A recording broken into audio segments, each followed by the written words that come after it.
Serial dilutions in M1V1 equals M2V2. I'm Layla and I'm Barbara. serial dilutions. Serial dilutions are done in labs where scientists make dilutions of the same solution, which produces samples with different concentrations in a series. It is a stepwise dilution of a substance in a solution. First is the 1/2-fold or the 2-fold serial dilution. Here we have 4 tubes which all contain 5 milliliters of diluent. Then there is 5 milliliters from the stock solution sample that is being added to each tube. The dilution factor of each tube is always the same, so in this case the dilution for these 4 tubes are 1/2 because 5 milliliters of the sample over 10 milliliters of the overall solution simplifies into 1/2. To find the dilution factor, you must multiply each time by 1/2. Therefore, the final dilutions of the tubes are tube 1 is 1/2, tube 2 is 1/4, tube 3 is 1/8, and tube 4 is 1/16. Next is the 1/3 fold serial dilution. Here we have 4 tubes which all contain 10 milliliters of diluent. Then there is 5 milliliters from the stock solution sample that is being added to each tube. The dilution factor in this case is 1/3 because 5 milliliters of the sample over 15 milliliters of the overall solution simplifies into 1/3.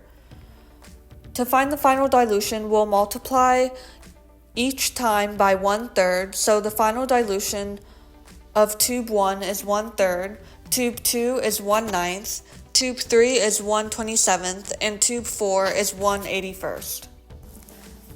Lastly is the 1/10 fold serial dilution. Here we have 5 tubes which all contain 9 milliliters of diluent. Then 1 milliliter of the stock solution sample is added to each tube.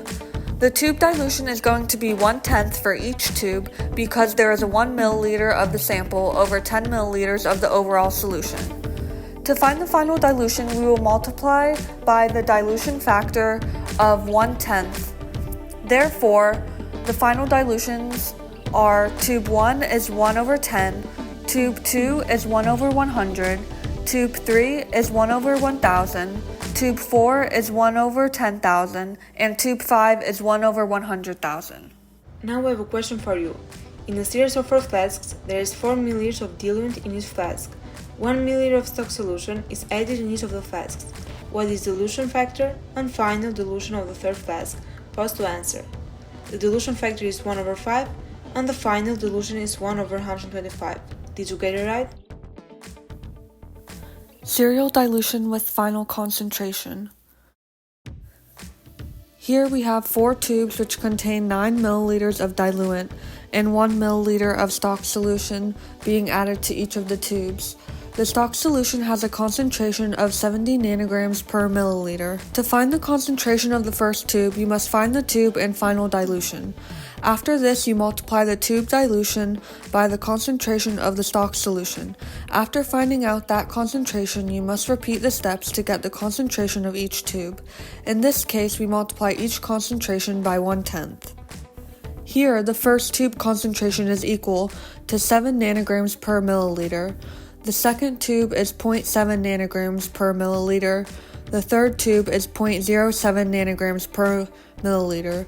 What do you think the fourth tube's concentration is? Pause to answer. The fourth tube's concentration is 0.007 nanograms per milliliter. We get this by multiplying the third tube concentration of 0.07 nanograms per milliliter times 1/10. M1V1 equals M2V2 is a type of equation that is used to calculate the concentration and volume of a solution before and after a dilution. M1 stands for the initial concentration or molarity, V1 stands for initial volume, M2 stands for the final molarity or concentration of the final diluted solution, and V2 stands for the final volume of the diluted solution. Here's another question for you. You have a 4 molar solution of hydrochloric acid and you need to prepare 500 milliliters of 1 molar solution. How much of the 4 molar solution do you need to use? Pause to answer.